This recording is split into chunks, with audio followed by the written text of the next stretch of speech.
morning, everyone. We will call the meeting to order. We'll note that notice is appropriate. There is a quorum present.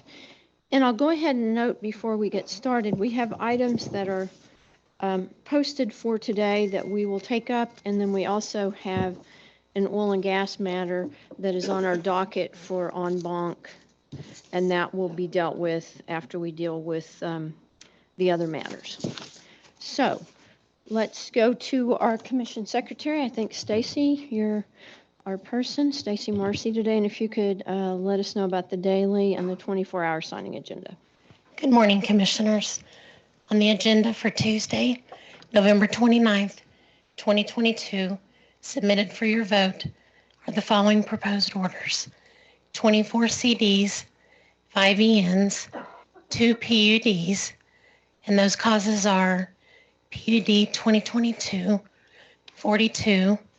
The applicant is Arkansas Oklahoma Gas Corporation. It's a final order adopting joint stipulation and settlement agreement. And the other one is PUD 2022-113. The applicant is Canadian Valley Electric Cooperative Incorporated. It's a motion order granting motion for order on notice. Okay, thank you very much. Okay, so are there any questions or discussions on the daily signing agenda? Stacy, if you could call the roll, please. Commissioner Murphy? Aye. Commissioner Anthony? Aye. Commissioner Hyatt? Aye. Okay, we'll turn now to the 24-hour items. So we have one order on Arkansas Oklahoma Gas, and then we also have the order that is on the application of Canadian Valley Electric Cooperative. So I will go ahead and note on the Arkansas Oklahoma Gas Corporation, it's a final order approving joint stipulation and settlement. There have been revisions made to the order that was submitted to the offices, the most significant of which I would just indicate would be an inclusion that although the joint stipulation provided that the cost of a depreciation study would be included as a regulatory asset, I think that was in paragraph 7, as I recall. I'm sorry, paragraph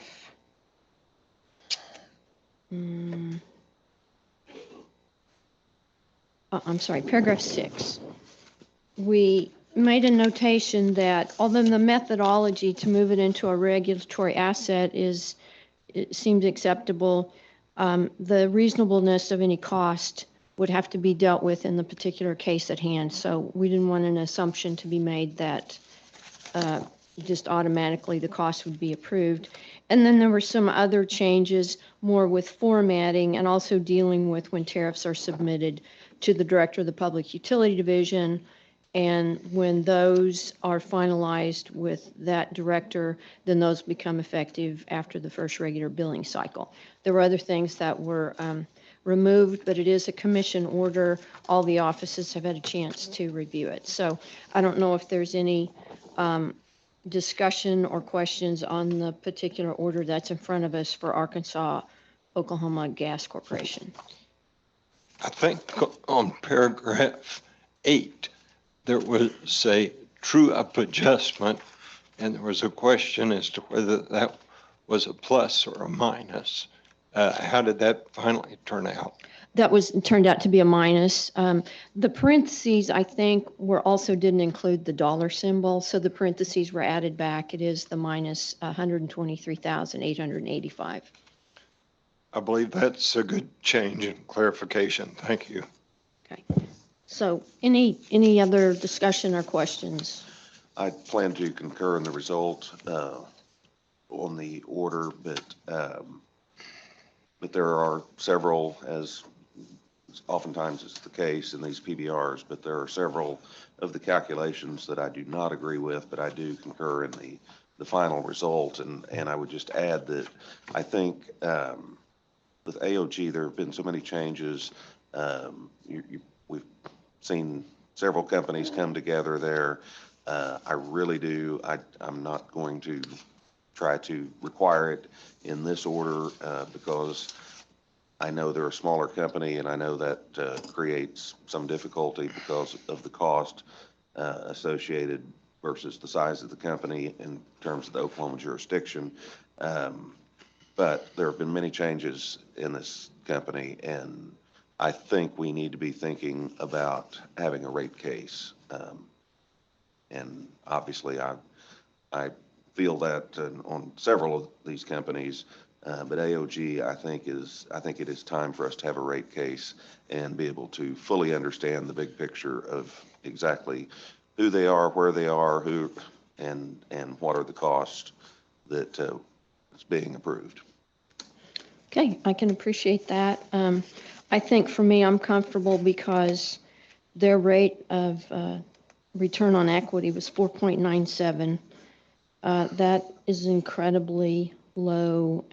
Maybe there could be some questions about the calculations, but I feel like the data that we had was reviewed. So that would be a little bit concerning for me to have a company that that was a pretty low return on equity. And there's some other changes I think that were good changes that were made so that there's not an overstatement of the earnings on the part of the company with regard to some changes that were made. I think it will be both in this AOG and also in the ONG order. So there's not a skewing that might impact the revenue for an increase. But I appreciate your comments and concerns. So for me, this one, we haven't seen one quite like this where the return on equity is less than 5%. Okay, let's go ahead and why don't we go ahead and just take a vote on this one, Stacy, because we've got so many different orders. So why don't you just go ahead and call the roll on this one, please? Commissioner Murphy, Aye. Commissioner Anthony, Aye. Commissioner Hyatt, I concur in the result. Okay, let's move on to the order granting motion for order on notice. This is in the matter of Canadian Valley.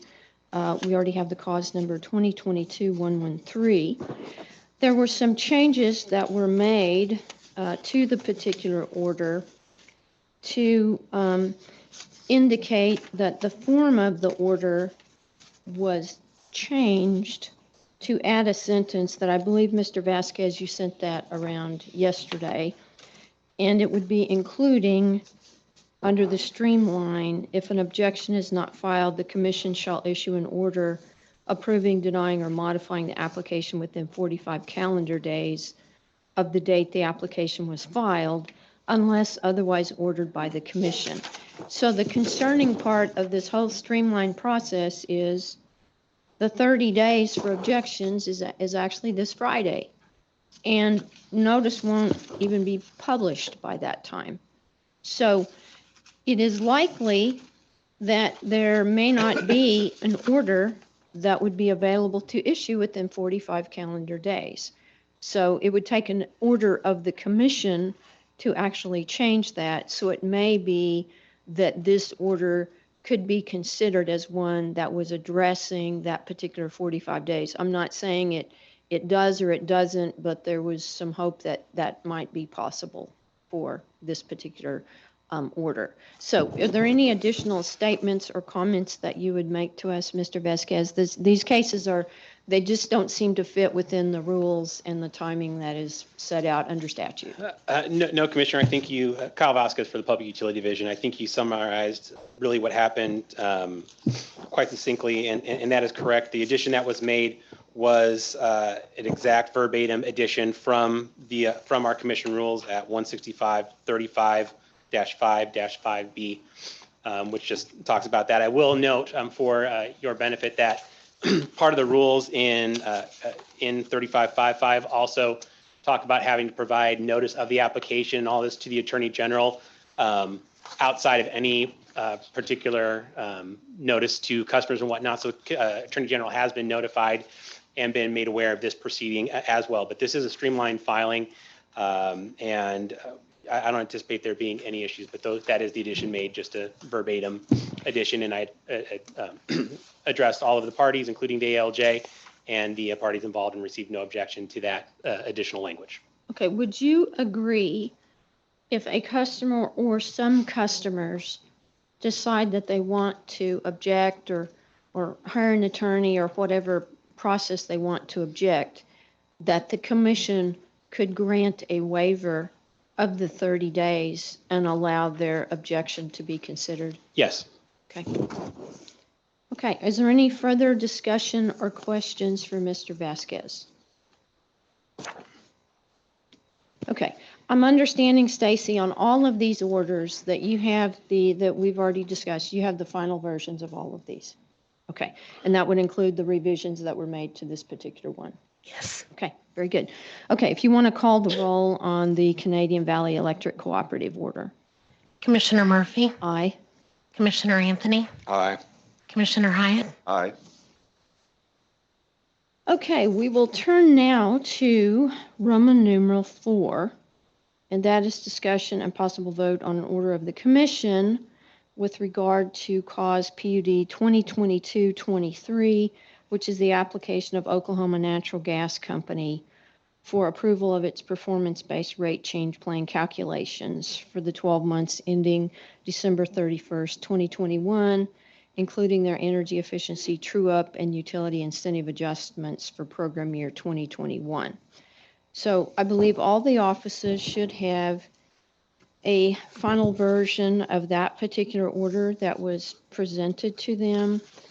Again, there have been formatting changes that have been made to this particular order, and there have also been some areas where, again, that same conflict existed with regard to the Director of the Public Utility Division and the approval of tariffs.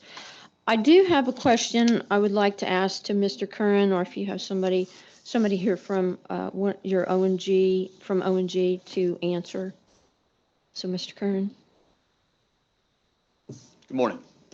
Good morning. If my question is, when we look at the evidence and testimony, there is a monthly service charge for residential option A and B, and that is proposed to increase by $1.94 per month, $1.68 for the base rate increase, and 26 cents per month for the energy true-up.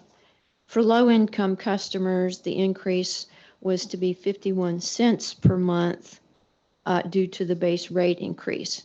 However, for the first 12 months, those increases would be affected by the excess deferred income tax credit. And as I read from the order, the estimated one-time annual credit for the average residential customer is $9.43, and for an average low-income customer is $2.86. So for that first 12-month period, any increase is going to be reduced by the EDIT, or the excess deferred income tax credit. Is that accurate? That is accurate, but I'd like to just add a further layer of nuance, Chairman. Your amounts are correct, but I want to emphasize that the EDIT credit is returned one time annually, and that is done in February of each year. And so what the average residential customer will see in February is approximately a $9.43 credit because of the EDIT return. If you were to spread that $9.43 across a year, if you were to annualize that credit, and then which would reduce the rate increase of $1.94, which you accurately stated, the result of that exercise would be that the average residential customer would see $1.15 as the increase, as opposed to $1.94. Right. I see that's in the testimony of Corey Slaughter, and it's stated in the order that we have in paragraph 10. The 12-month net impact of the base rate increase, energy efficiency true-up, and estimated EDIT credit is shown in column N and equates to $1.15 per month for the average residential customer and 27 cents for an average low-income customer. But what you're advising us, and I was just looking at the testimony, what the order states, that's how it would equate if you worked it out on a per month situation. But the customer is supposed to get the one-time credit for the $9.43 in February, and the one-time credit for a low-income customer of $2.86. That's correct. Okay. So, and that is just one time in February. That's just for the upcoming February of 2024, or 2023. That is correct. Okay. All right. We'll see if the other commissioners have any questions. I do see the explanation for what the drivers of the base rate increase were based on return on capital additions, depreciation expense, operating expenses, income tax, and various other expenses. That was detailed out in the testimony that was presented, I believe, by Mr. Slaughter. So I just wanted to make sure that when the customer gets their bill, which I think interim rates have already been put into place as I understand it, they would already be seeing that increase, but in February on their bill, they're going to see a $9.43 credit if they're an average residential customer, or they're going to see $2.86 in February if they're a low income. Is that right? That is right. I want to emphasize that 943 and that 286 is the best estimate currently. Right. And so the actual cents may be slightly different when the customer looks at his or her bill for February. But yes, that's our best estimate as of right now. Okay. All right. We'll see if the other commissioners have any questions.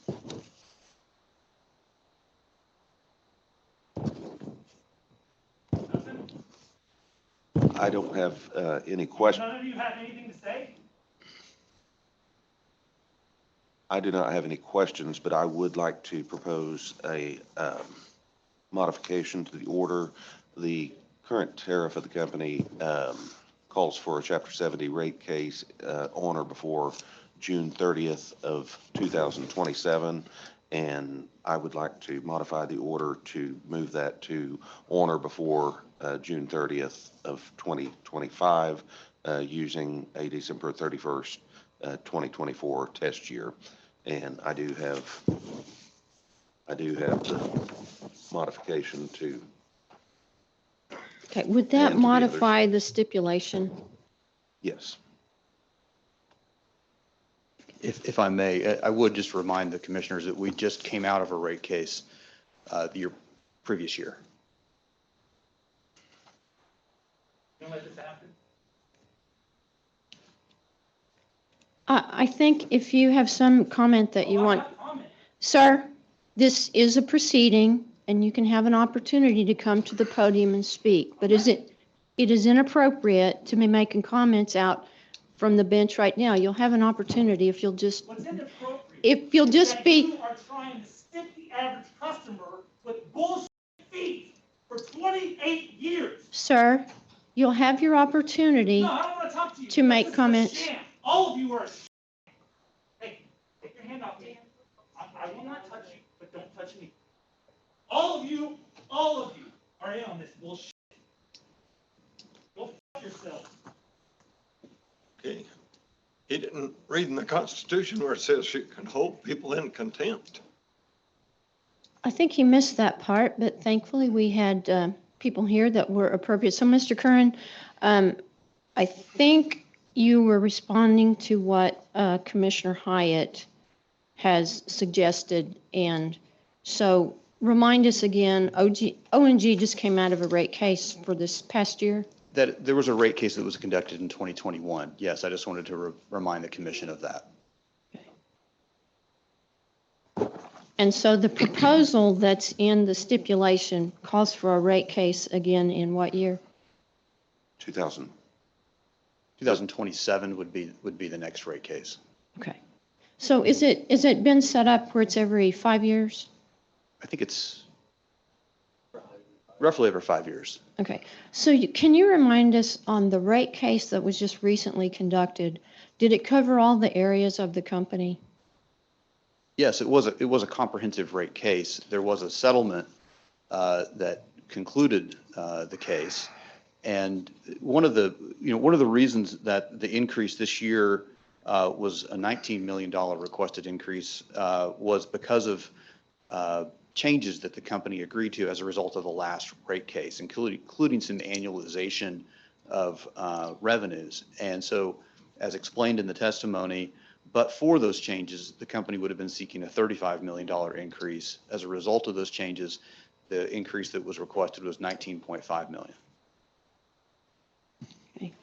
I have not seen this language, so I would not be prepared to vote on it at this point in time. So we'll see what Commissioner Anthony might be inclined to do. I'm okay to continue the matter till this afternoon. We have a matter at 1:30 for petroleum storage tanks, which we could continue this till 2:30 or 2 o'clock, because I don't think that matter is going to take very long. But I guess I would want time to think about this, because I feel like you get to a point of diminishing returns. If you start having so many rate cases, I don't understand the point of having PBRs. You might as well just go back to having rate cases. So I'd have to think about the timing of it.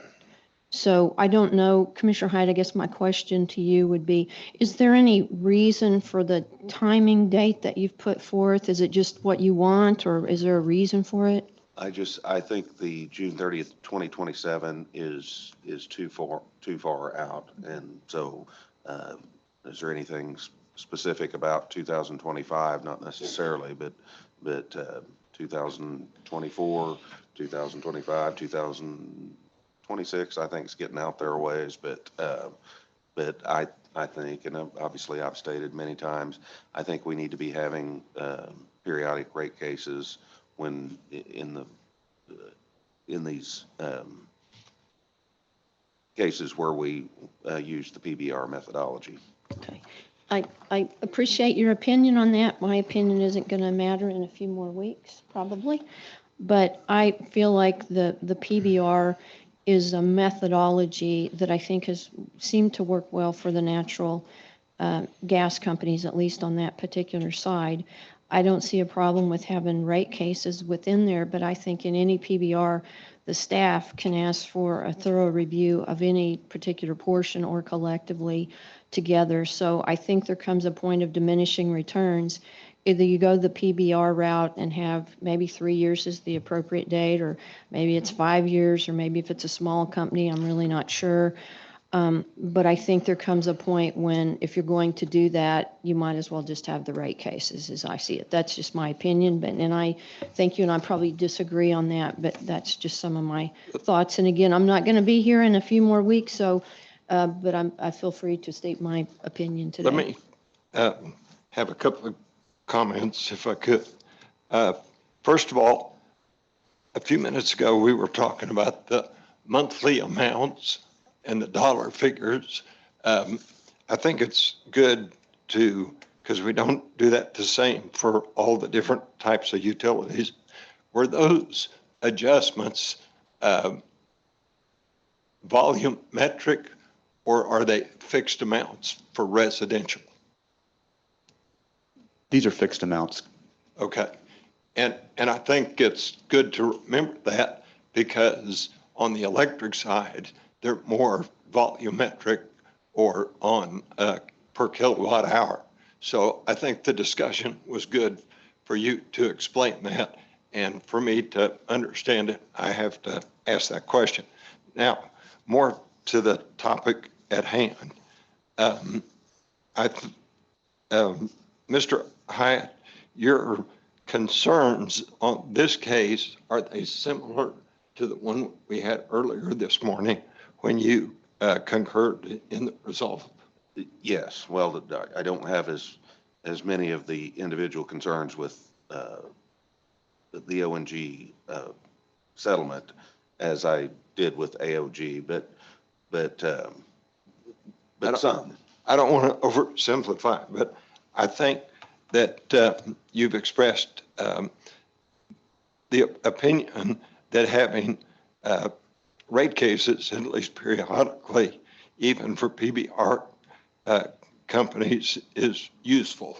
Yes. Okay. I think from time to time, you need to take a look at the global company, as opposed to just looking at a piece of the company each year. Look at the global company to weigh everything against the other. Right. Okay. And I think you're consistent that you've raised that consideration before. Now, Commissioner Murphy, is my memory correct that on PBRC, you even had a presentation, I think, at a MART meeting. So I know that both of my colleagues have been thinking about this and working on it for a period of time. All right. I think it would help us dealing in this case today if we had it, and I'll do it myself. I'll make a motion that we approve the order that's before us. Now, to do that, then I think if Commissioner Hyatt wishes to amend the motion, and I think he's given us a written proposal, that we could do it that way. Okay. So I make the motion that we approve this order, and then we would have the discussion of the proposed amendment. And now I've got another question for you or others that might be able to respond. I haven't read as thoroughly as I wish the stipulation, but lots of times the stipulations among parties say that if you change even one word, the whole thing's off. And I probably didn't use the right terminology. Can you touch on that point? Yes, that is correct. Yeah, yes, Commissioner. The stipulation that was entered into that resulted in this order had similar language, which was that that the parties were agreeing as to the entirety of the content, and that if any of the individual provisions were not approved, then the parties would not be bound to the agreement as a whole. Okay, so I think we run the risk that if we had a modification, that it might cause a domino effect. Unless the parties might agree to it. So Yes. we've had the, and I appreciate the point Commissioner Anthony brought up. We've had the, where we've made adjustments to the stipulation, but those have been recirculated to the parties, and the parties have, in the instances I'm familiar with, the parties have agreed to those. So then we presented the order. So then the order was presented because the parties had all seen it. And I'm assuming this is the first time the parties have heard about the proposed modification. It's the first time that O&G has heard about this proposed modification. Okay. And so just in terms of logistics and practicality, I'd hate to try to modify it at this last moment. Also, I don't think that the concern is one that's so time sensitive that we have to do it right here at this time in this order. Okay, thank you. If you look at, as we said here today, combined experience of the three commissioners is right at 60 years, 55 plus years.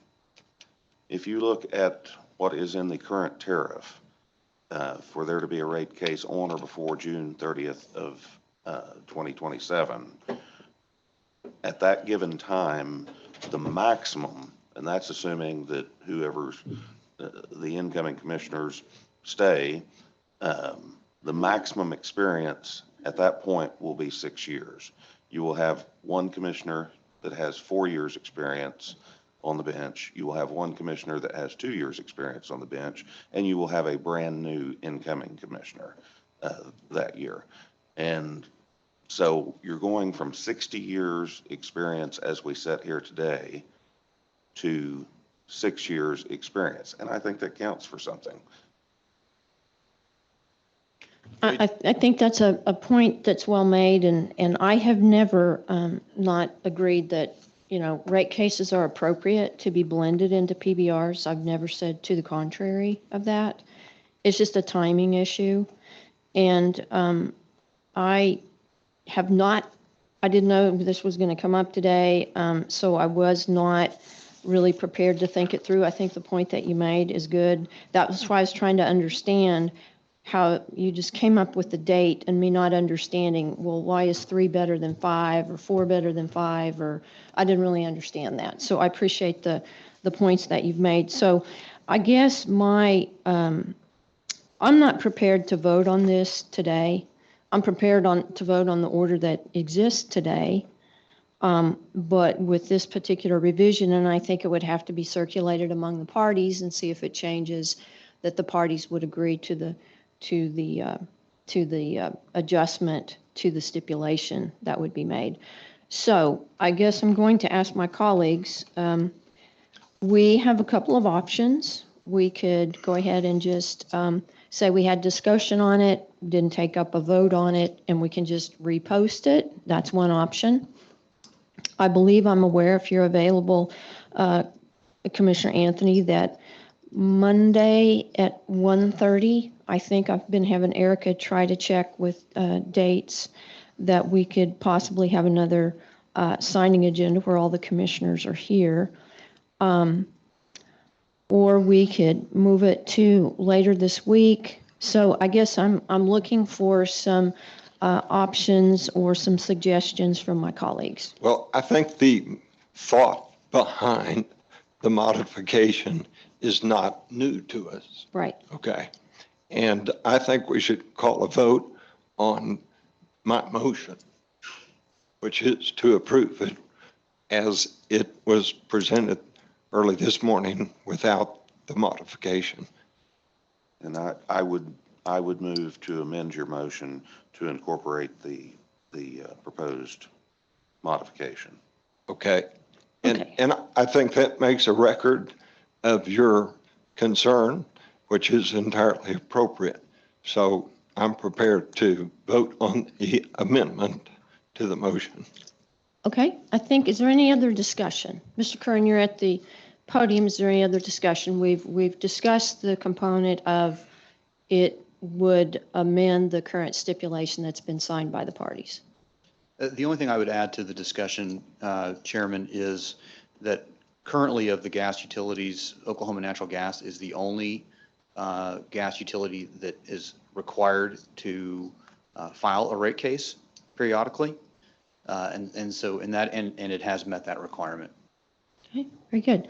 Okay, so Stacy, what you'll be calling the vote upon is the amendment that Commissioner Hyatt made to Commissioner Anthony's motion, okay? So if you want to call the roll on the amendment to Commissioner Anthony's motion, okay? Commissioner Murphy, No. Commissioner Anthony, No. Commissioner Hyatt, Aye. So now we have the main motion before us. Okay, since the amendment to the motion failed, we're back to the original motion now, Stacy, to approve the order as it is. So if you could call the roll on that. Commissioner Murphy, Aye. Commissioner Anthony, Aye. Commissioner Hyatt, No. Okay, good discussion. I believe that leads us now to Mr. Velez. And just for clarification of our minutes and so forth, earlier in the day, when you said concur in the result, the way I interpreted that, your signature line on the order would have those words. Is that right? That's correct. Okay, thank you. Okay, Mr. Velez. We are now to Roman numeral 6. We had some discussion last week. I believe I had asked you if you could come back and have an update as to where things are. I have worked on it myself. I believe you've worked on it yourself. So if you want to let me know how you want to cover it. I could ask you questions, or you can go through what you have. What do you prefer? Either way, Commissioners, and Mike Velez for the Public Utility Division. Okay. The two matters I had at the top were the matters we just dealt with, were the ONG PBR and the AOG PBR. So those have been dealt with. Okay, the next case that I had was the 21-163 Empire Rate case. So can you tell us the status on this? Yes, Commissioner. The ALJ report was filed on November the 10th. I believe last signing agenda, Mr. Ferguson with the Attorney General's office stated they intended to file exceptions to that ALJ report, and I believe those exceptions are due November 29th. Okay. So we'll need to get those. I believe that Erica had been working with the other offices because the exceptions would need a hearing date, so that has now been, I think, worked out. I don't remember if it was December 15th might be the date. I am not too sure about Okay. that, Commissioner, but Ms. Chavez, I see that you're here, and I know if you just want to check with my office, I do know that Erica in my office was working with the other offices to make sure you had a date you could insert into the notice, if you want to just check with her today. Okay, the ONG demand portfolio, 22036. Yes, Commissioner, that order was submitted on November the 9th. Proposed order and a Word version was sent to the offices. Okay, I asked if you would do that, and I appreciate you sending that Word version to us. Okay, the next one I have is 22087 Summit Demand Portfolio. That hearing on the merits is scheduled for January 12th, 2023. Okay. The Canadian Valley Streamline Process, which we just dealt with, the order for the form of notice, 22113, what's the status of that case in general? Pursuant to the streamline approval process, PUD has, I believe, 30 days in order to, if we don't have an objection, I believe it's 45 days if we do have an objection, but I believe our response is due on December the 2nd. Okay, and it was my understanding from talking to Mr. Vasquez, if someone decides to object, the commission has the, after the 30 days, because a publication hasn't been made, the commission can issue a waiver and deal with that in a different way. Is that, That's do you correct. agree? Okay. Absolutely, All Commissioner. right. Okay. I next have 21172, the PSO voluntary tariff cause. What's the status of that case? The ALJ report was actually filed this morning, November the 29th. And so by my math, exceptions are due on December 13th.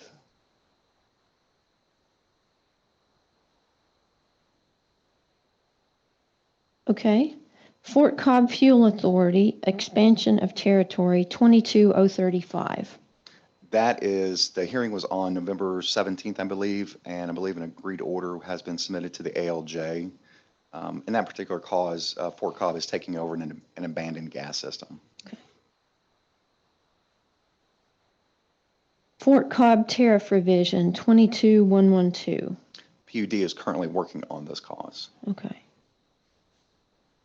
All right, now turn to, we have a number of these regulatory asset cases.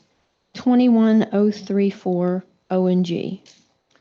Compliance has been filed. A compliance report in the regulatory asset case has been filed. I don't recall exactly when they filed it, but it has been recent. The 21037 AOG. AOG, I spoke with counsel for AOG yesterday. It's my understanding that AOG is not going to seek securitization. And so what they're going to do is they're going to seek to amortize their Winter Storm Uri costs through amortization through their open regulatory asset costs. Okay, so that would address their, then does that mean they're going to close out the 21084 AOG gas securitization case? That's correct, Commissioner. Okay, so they'll be filing an order to close that. That's correct. I got a question on that one. Yes, sir. Was there a contract signed, I think for $175,000 with the financial advisor on that case? A financial advisor for the Corporation Commission, whether it was PUD and or the commissioners. And I think the answer is yes. And so as that may go a different direction, it would be good for us to know the status of that contract. I believe those contracts were conditioned upon the securitization orders being entered into. So I will double check that and send that off to the offices. I think you're correct, but for $175,000, if we treat it one way or the other, let's make sure we address the whole package. Absolutely, Commissioner. Okay. Thank you. Okay. All right, let's go on to 21039, OG&E. As of yesterday, OG&E did file a compliance filing in the regulatory asset. Okay. And 21040, PSO. PSO has previously filed a compliance filing in their regulatory asset. Okay. 21050, Empire. There was a joint stipulation that was filed on this one, the Empire amortization, and once an order is issued, I believe that will take care of their compliance filing. So Empire went the route of using the amortization under the reg asset. Is that That's right? correct, Okay. non-securitization. Okay. Centerpoint, or I guess it would be Summit now, 21042. And it's my understanding that Centerpoint or Summit filed their compliance filing as of yesterday. 21057, Fort Cobb. This was Fort Cobb. They did not seek securitization. They did seek a amortization through their regulatory asset cause. And it's my understanding that order, there should be a true-up filing by end of December.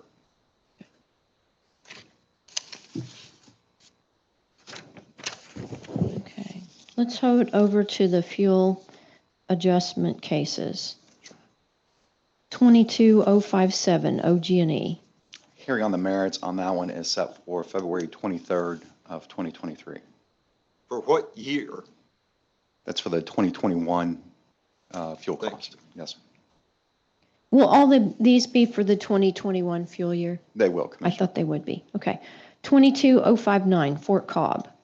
Fort Cobb, the hearing on the merits on that one is set for March 2nd, 2023. Okay. 22089, ONG. That hearing on the merits on that one is set for, I believe, February 16th, 2023. Okay. 22077, PSO. That one, the hearing on the merits is set for February 9th, 2023. Summit, 22068. Hearing on the merits is set for December the 1st. Okay. 22090, what does that cover? That's the small gas utilities. Would that be So like Panhandle and some of those? Okay. That's correct, Commissioner. Okay, when is that That hearing? hearing on the merits is set for December 15th, 2022. Okay, and then I have a 22080. That is the electric co-ops. A hearing on the merits was held on November 3rd, 2022, and an order is being prepared by PUD and the parties. Okay. Say, I don't have a scorecard or program. So what are you all reading from? It's what I created myself. Well, you want to share it with us? I can, I just created it for myself off of all the information I had last time. I was not very organized last time, so I had Erica type up something for me that I had ready this morning. Well, and hey, I totally appreciate you reviewing all the cases. I'm just trying to make sure that I'm squared up on what I hope to get accomplished before I leave. So that was just really my goal, is to try to help us get organized. Any commissioners welcome to organize it differently? I'm happy for that. I support it. I just was Okay. trying to follow it. It's a part of the agenda today. Right, I'm It's just, going pretty fast. I can't take notes that quick. So you'll give me a copy of yours?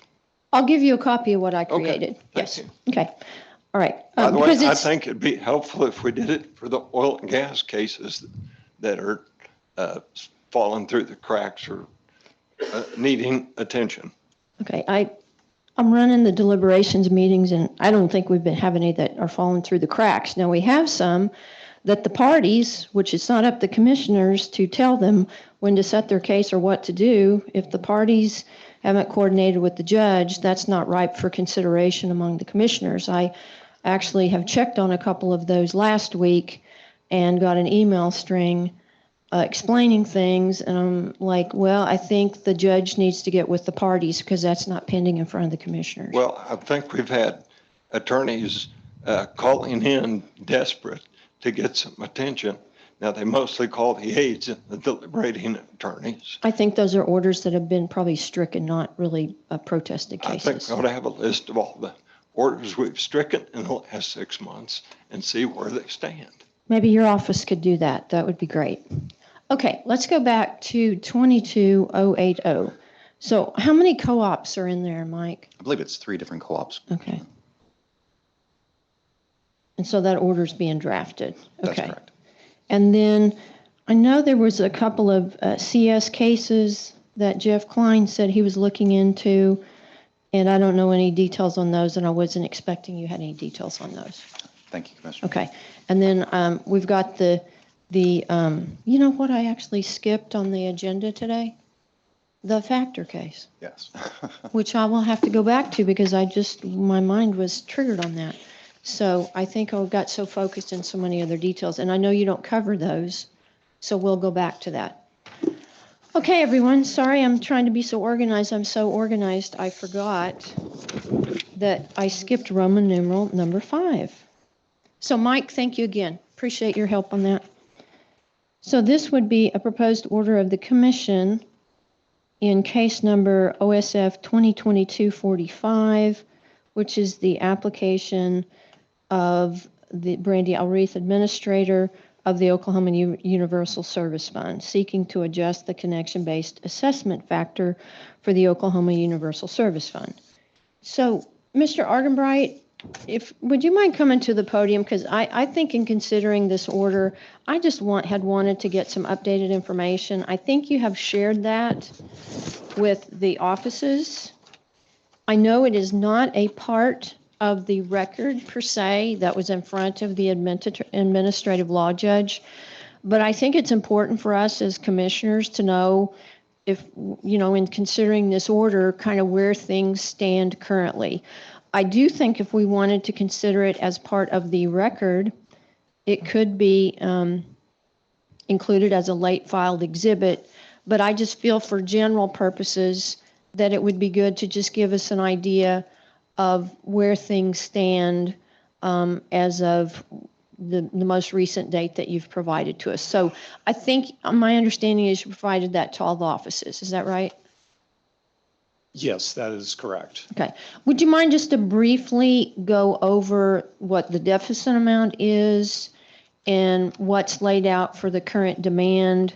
Because when I had asked before, when I had this order posted, I wanted to know what it would take to get the deficit caught up that at the time was $20-some million, thinking that we could split out what the deficit was and then what the demand was going forward and try to add those together and see if we could make some headway on the deficit maybe over a 24-hour or so period.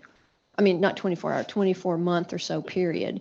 And so you put together that information, and if you could just briefly go over what you provided to all the offices so that we understand it. Can I ask for just a couple of introductory thoughts? Do we have an order before us this Yes. morning? Okay. Yes. I got so many pieces of paper here. Okay. And And I believe it was circulated. I know that. when you say circulated, to the offices, I think by Matt is out. email? Yes. Okay. Mhm. If it's helpful, the final version has an NAK Thank you. in italics up on And- the and- top right-hand corner. And the secretary's office has a copy of it. Yes. Okay. Thank you.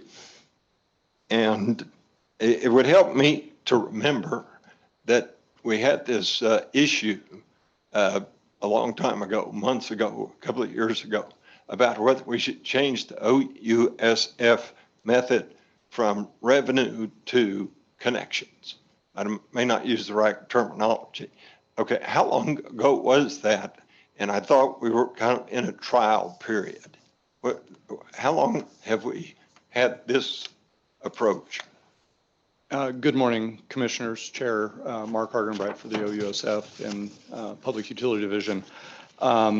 Yes, the change from a revenue-based assessment factor to the connections-based factor was in 2019, 316 was the case.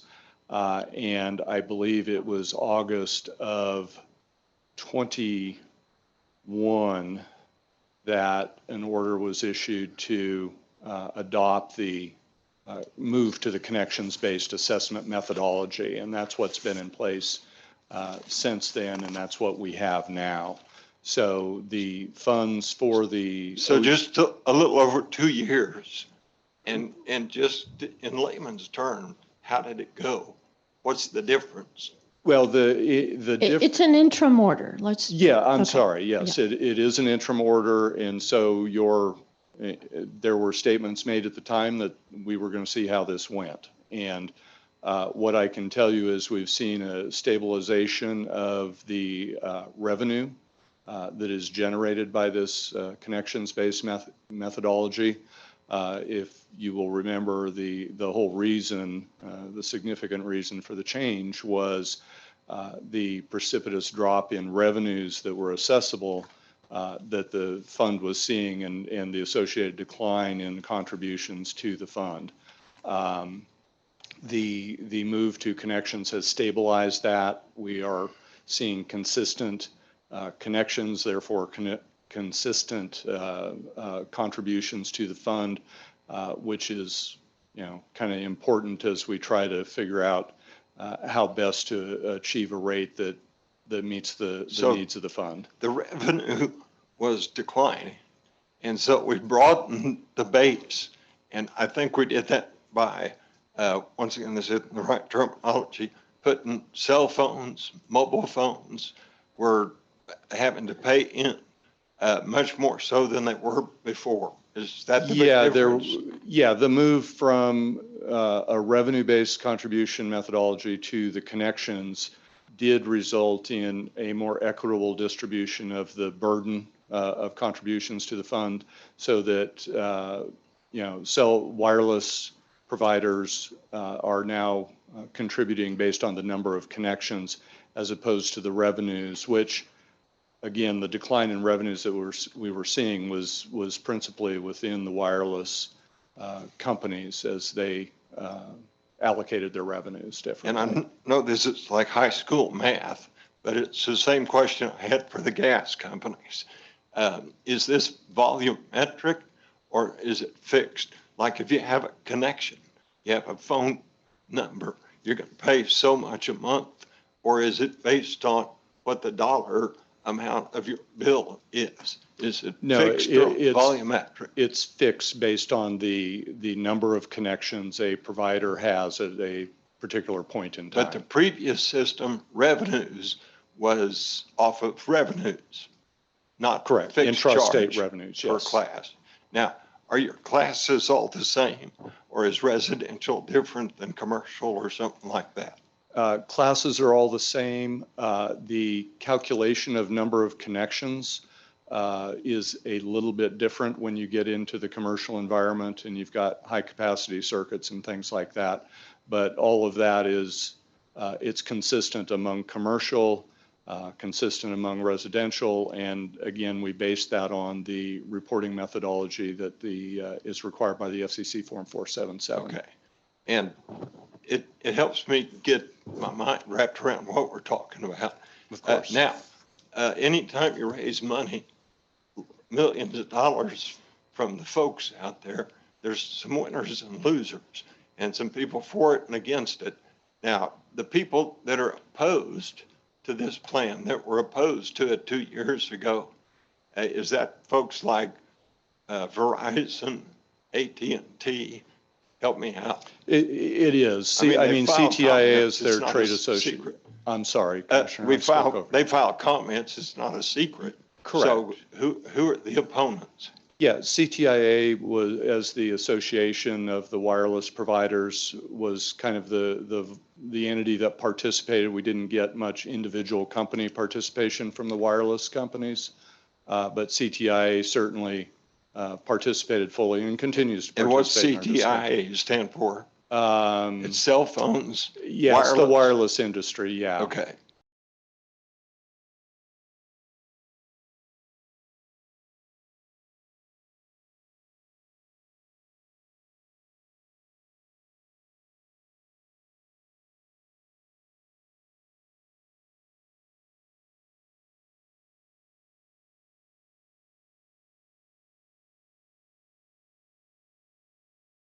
libraries, hospitals, that type of thing. The big part is the other part. Am I right? It's kind of like 80-20%. Yeah, the bulk of the OUSF fund in total is with regard to the primary universal service element, with specials being, they're in that $9-10 million range. The primary is closer to 60 million. Then you've got administration and a variety of other expenses. All right. Thank you. And pardon the interruption. No, I think that was a good overview, because I do think in going over these numbers, and the order that's in front of us is just dealing with the factor component, and the methodology that's currently in place is the connection based. We'd still have to be dealing with this whether it was connection based or still revenue, right? Yes, I think the revenue, if we were in the revenue mechanism, we would be talking about a percentage of revenue that would be applicable to to meet the demands of the fund. Okay, because I think my concern, and I think I had 1 foot in the boat and 1 foot out of the boat in supporting and on an interim basis, the connection based was to work on statutory language. I think a lot of effort has been put into that. It didn't seem like that has really gone all that far for all of the effort. And I think I had asked you, Mark, if you would be looking at, and I believe it was discussed also at a commissioners meeting, about looking at the rules and some things that could be shored up in the rules dealing with things. Is that accurate? That is accurate. We've had a discussion with stakeholders. We're going to be scheduling another meeting here in the next couple of weeks to talk about particular rule change language with those goals that were, what we can impact in the OUSF through the rulemaking process. Okay. So if you want to just briefly review the information, because I have been concerned when I put this order up before that the $1.85 was very troubling to me. I thought it seemed like it was a lot of money on a go forward basis. And then I think you've put some documentation together. I think my great concern has been, this has been one of the cases where I think the can has been kicked down the road, where the factor was not adjusted appropriately in places where it could have been, so that the deficit didn't grow so large. And then on top of that, the demand has increased. Would that be the two factors you say that's contributed to where we are today? Yeah, the history of, that created the deficit that I call it chasing it. It's been in existence for a while as we've tried to address it. And then namely the transition of the high cost fund into the OUSF, which was another $37 million, kind of speaks to the demand side of the equation. So really it's kind of three factors, so to speak, but the two other factors go to the demand, right? Yes. Okay. Yes. All right. Could you just briefly address what's on the spreadsheet or this one pager that you sent around to all the offices? And again, I just thought it was appropriate in considering the order in front of us to get an update on the numbers. If it needs to be a late filed exhibit, it can be treated that way.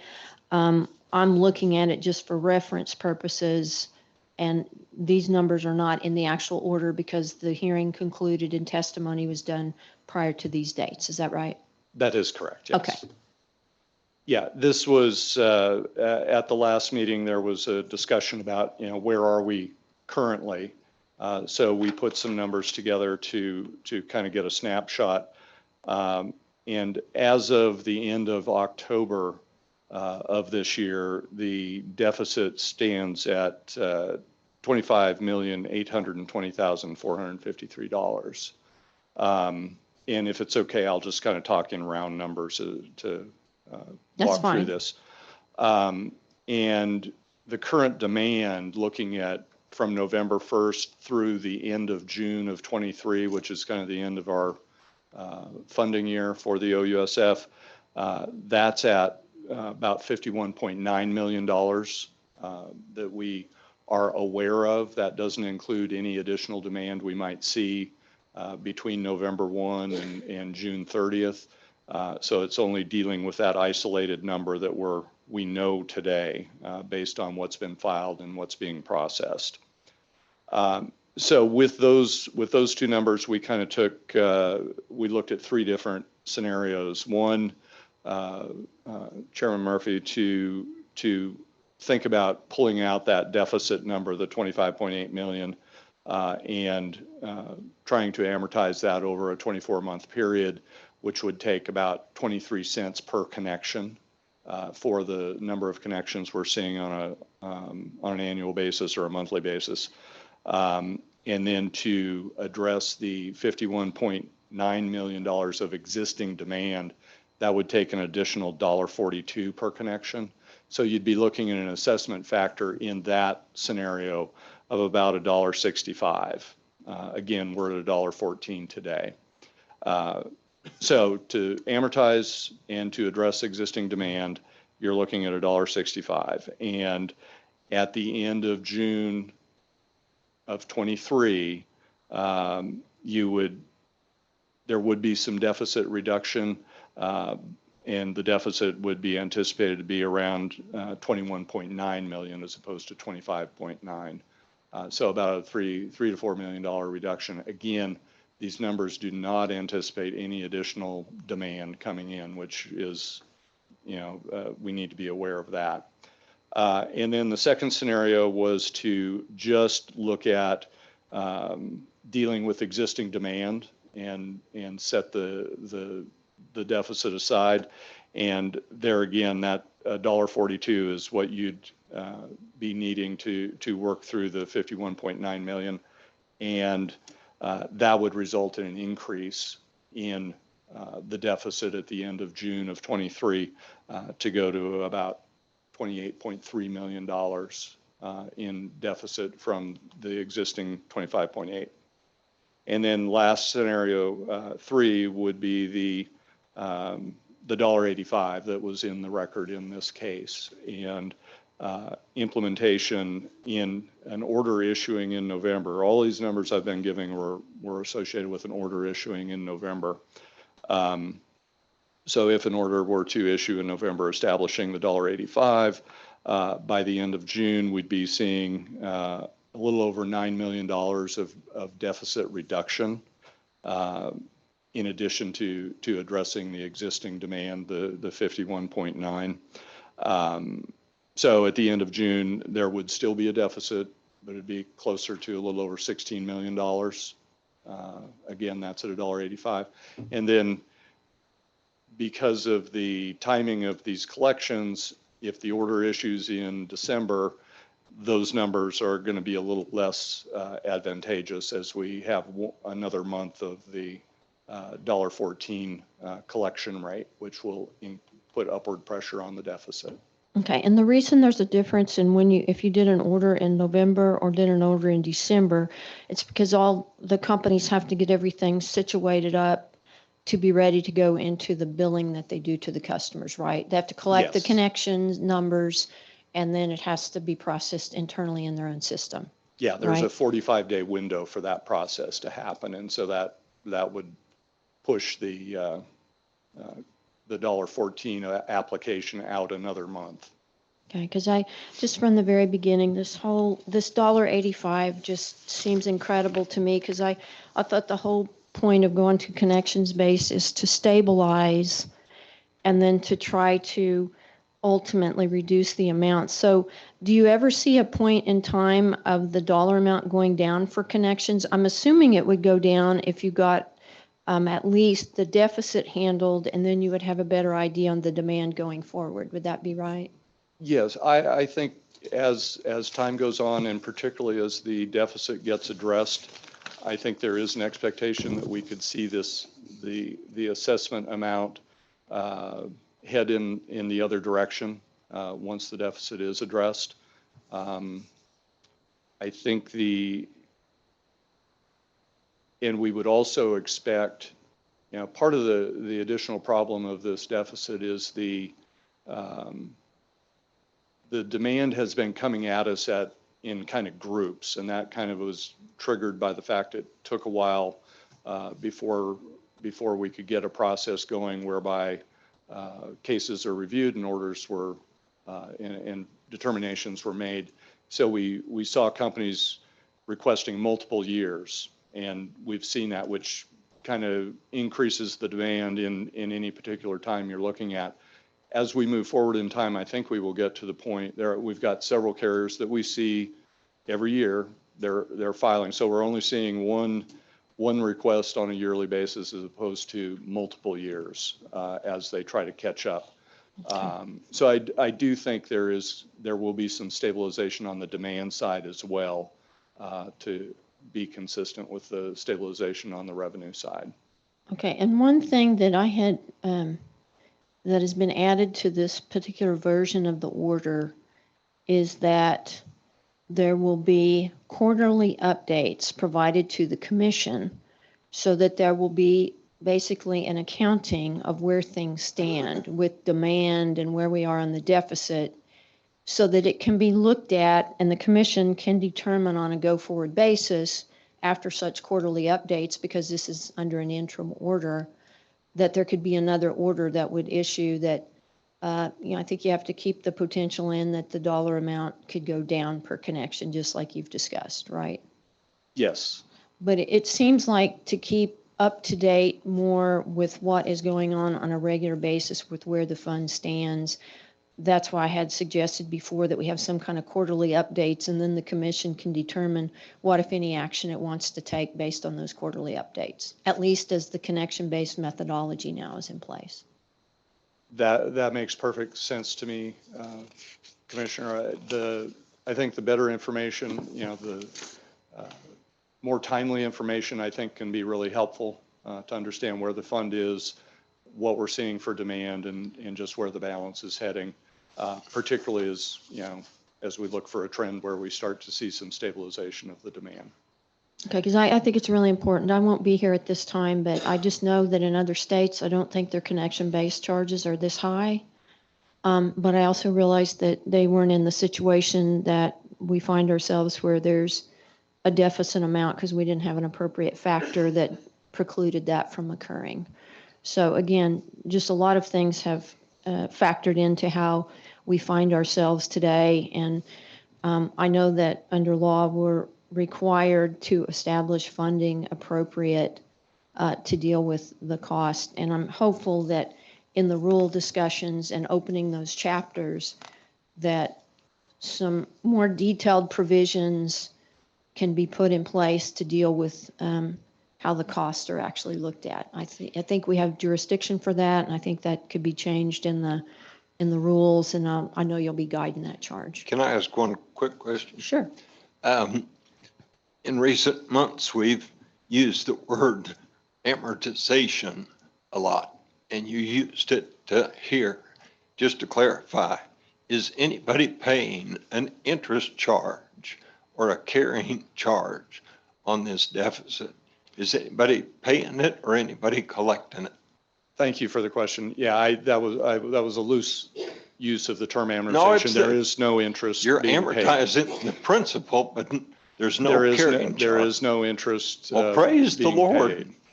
Paid. Okay, thank you. You should brag about that. Mr. Argenbright, are you aware that any of the companies impacted by not receiving their funding, because we don't have the funding to pay what the outstanding bills that are there? Are you aware of companies that themselves are having to take out loans or do something to deal with not being able to receive this amount? Are you aware of it? I don't know if you are or not. Yeah, anecdotally, I am aware that companies are having to do very creative things to maintain their operations. Okay. All right. So there is an order that is in front of us that is in final form, and it basically adopts the ALJ report with some paragraphs not adopted, which are actually set out, because I had made some suggestions when we had the matter posted before, that if you look under procedural issues on page 4 of the order, there are a couple of paragraphs that are not adopted. The quarterly reporting is approved. I mean, the quarterly reporting is noted in the particular order. There is also, there's some other adjustments made about the alternate reporting that the ALJ referenced, and I think that is noted in here as well. That is alternate reporting on page 6 of 7, where paragraph 7 through 21, pages 3 and 4 of the joint stipulation, those are adopted. So Mr. Argenbright, have you seen this version of the order? Are you familiar with it? I have, yes. Okay. And do you have a recommendation to us about it? In terms of adopting or not adopting? Right. Yeah, I would recommend adoption. I think this order gets to the heart of what was the stipulation was addressing. And of course, as I mentioned earlier, an order this month is important in terms of dealing with the deficit. So yes, as the administrator, I'd recommend approval of it. So I appreciate you being here at my request and providing this information to all the offices, because part of these were based on the questions that I asked you when we had it posted last time. Yes. Because I felt like we've needed to discuss what we're going to do about it. So I guess now we'll see if we have any questions or discussion. All the commissioners have the order in front of them. And again, it would be an interim order. It would not be a final order.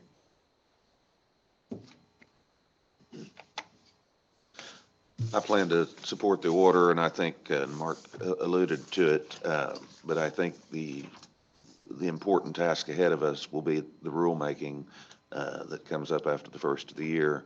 I think, or actually before the first of the year. But I think it's very important that we start looking at this. I'm like you, Commissioner Murphy. When we went to the connections-based methodology, assumed that would create the stability. I understand what Director Argenbright is saying, that yes, it has given stability. We now have, is it 4.5 million connections, something in that ballpark. And so we can at least see what's coming, but unfortunately we've seen these increases. That part of that is the high cost fund, which is not necessarily a net increase. It's just collecting it out of a different pot. But even above and beyond the high cost fund transfer, we have seen increases, and I'm anxious for it to stabilize. And my further comment on it would be too, since the original methodology of connection-based is under an interim order, the commissioners can take that up at any time if they want to try to change the methodology. So that's still actually available.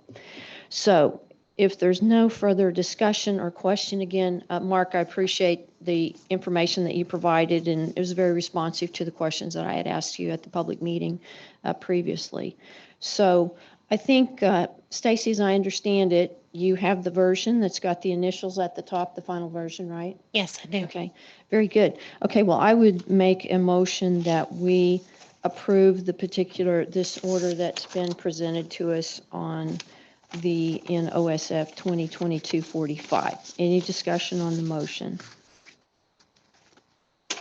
Stacy, if you could call the roll, please. Commissioner Murphy, Aye. Commissioner Anthony, Dissent.